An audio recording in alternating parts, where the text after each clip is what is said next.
Okay, sorry.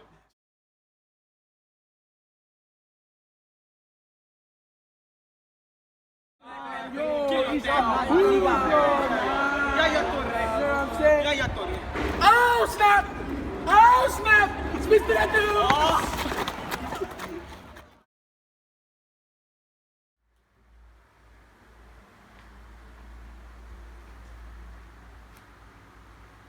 Perhaps I can get into an American university. It will be expensive, but I could try to win a scholarship to pay for it. Alu wrote letters to the universities in America by finding names from books. Mother smiles at Alu while he was busy writing the letters. Oh yes, your uncles in America will save money for you just to go to college. Oh yes. We all knew that it was not true. Mother didn't take Alu's plan seriously. Some weeks later, letters began coming in, but a letter from the California Institute of Technology offered him a place with a scholarship.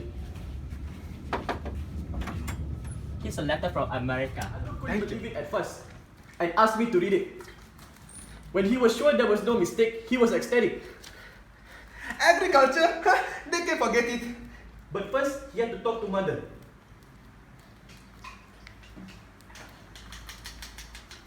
Mother. Go away, boy!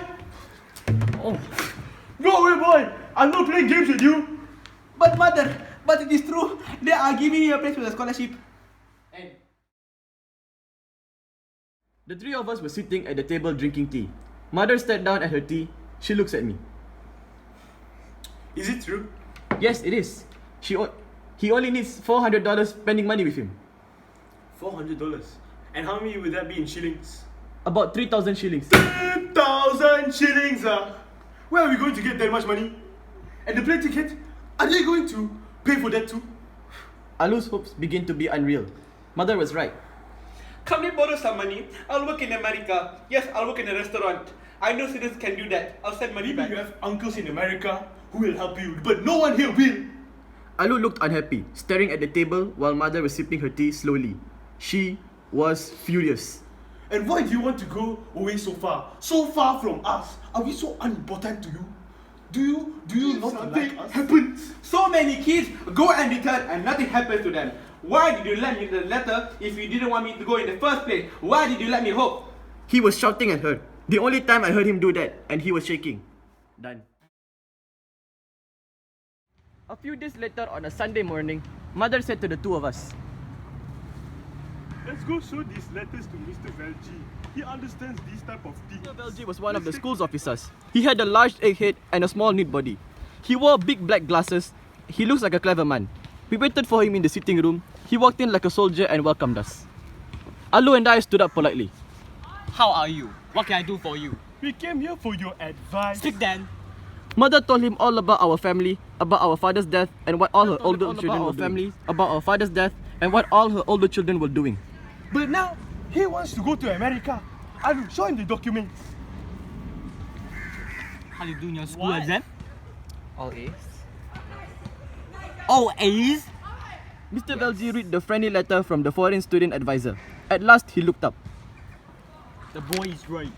The university is good and they are giving her a scholarship. This is a good thing. But what must we do? Give me advice. What do we have to do? Well, you'll be good for your education. But if you send him, you lose your son. It's a far place. America. That night, Mother was at the sewing machine and Alu was reading a book at the open front door, listening to the night sounds. Suddenly, Mother said, Well, show me this university looks like and bring me the prospectus with you. The three of us sat down to look at the prospectus. We turned the shiny pages, looking at the pictures of tall and grand buildings, students hurrying here and there, classes taking places outside, under the shades of trees. It all looked so wonderful. It's something, isn't it? They teach everything there. They send rockets to the moon.